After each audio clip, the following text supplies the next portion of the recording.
In a distant land surrounded by golden fields and rivers that sang in the wind, there was once a kingdom that flourished, not because of wealth or war, but because of love. Its people were content. Farms thrived. Artists painted under the open skies. Children laughed freely in the streets. And at the heart of this land stood a man unlike any other ruler, a king whose strength came not from his army, but from the warmth in his smile. He was known as the kind king. He spoke gently, even in the throne room. He walked through villages without guards. He remembered names of bakers, builders, and beggars alike. Every morning before the court gathered, he would sit beneath a fig tree in the palace garden, listening to old musicians, sharing tea with elders, or playing with children who wandered in. His advisors often urged him to act more like a king, but he would only smile and say, "What is a king if not the first servant of his people?" But in the shadows of that golden palace, there was a man who wore polished boots and spoke like honey. He was one of the king's senior advisors, clever, well-spoken, always near. This man, whose name was whispered with both respect and suspicion, watched the king's kindness with quiet disdain. He saw not a noble heart, but a weakness to exploit.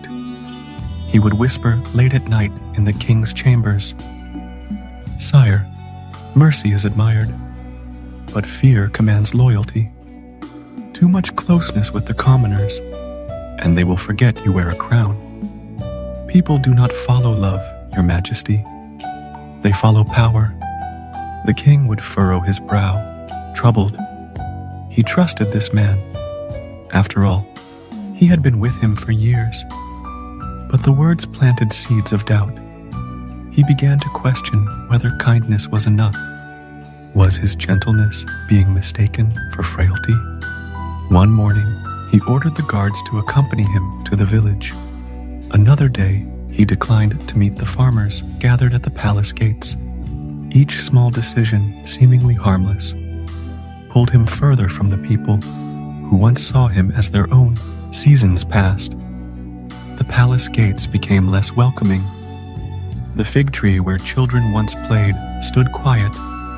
The music faded. In the streets, people still bowed, but their smiles had vanished. Whispers grew in the alleys. "The king doesn't come anymore. He used to know my name.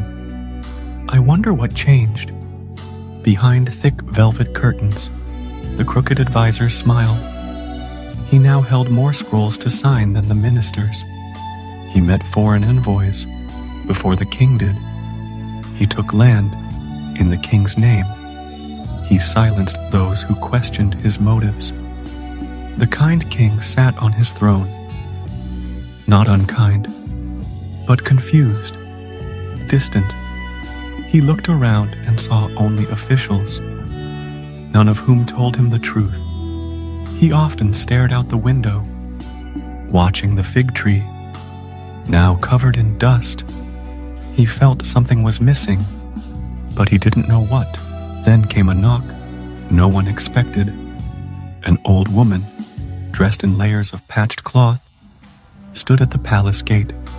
She carried nothing, no gift, no request, only eyes that seemed to look through stone. The guards laughed. "She's mad," one said, but another felt uneasy and reported it. Out of habit, or perhaps curiosity, the king agreed to see her. She entered the throne room barefoot. Heads turned. Nobles scoffed. But she did not flinch. She walked slowly, bowed not in fear, but in dignity. Then she looked straight into the king's eyes and said, "Your crown shines brighter than ever, but your people see only shadows. You were once their light. Now they cover their windows when you pass." The words hung heavy in the air. The room grew still. The crooked advisor stepped forward, face red. "She insults your majesty. She must be punished." But the king raised his hand. He did not feel anger. He felt something deeper, a sting, a pull, like the first light of dawn breaking through clouded sleep. He looked at the woman again, then at his court, all dressed in silk, all staring with cold eyes. And suddenly, he saw it. He saw the emptiness behind the gold, the silence behind the ceremony, and he remembered the fig tree. He ordered a quiet investigation. No drums, no announcement, just careful questions, old records, silent observation. What he found broke his heart. The crooked advisor had traded favors for land, had demanded bribes disguised as taxes, had imprisoned critics, had placed his allies in key positions, all with the king's seal. And worst of all, he had fed the king poison in the form of praise. "You made me blind," the king said when he finally called the man forward. "You wore loyalty like armor, but it was only paint." The advisor tried to explain, but his clever tongue could not build bridges over the chasm of betrayal. The king stripped him of title, wealth, and right, but he did not scream. He did not curse. He simply said, "May you one day understand that power taken is always weaker than trust given."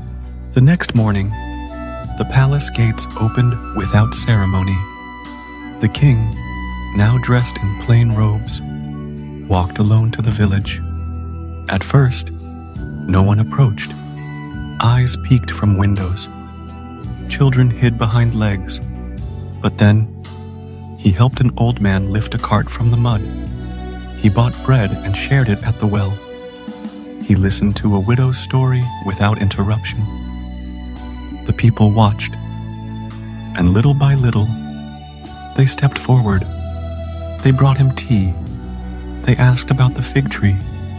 They smiled again. And the king? He smiled too.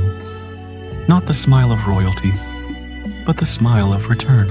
Power can command silence, but only kindness earns true loyalty. The king had lost his way, not out of cruelty, but because he trusted the wrong voice. And when he found the courage to face truth, he chose not revenge, but restoration. In life, we must ask ourselves, who whispers in our ear? Do they feed our ego or guide our soul? Because even good hearts can be misled when flattery sounds like wisdom. If this story resonated with you, like, share, and subscribe to Whispers of Wisdom for more parables that speak to the soul and remind us that kindness, tempered with discernment, can rebuild even the most broken kingdoms.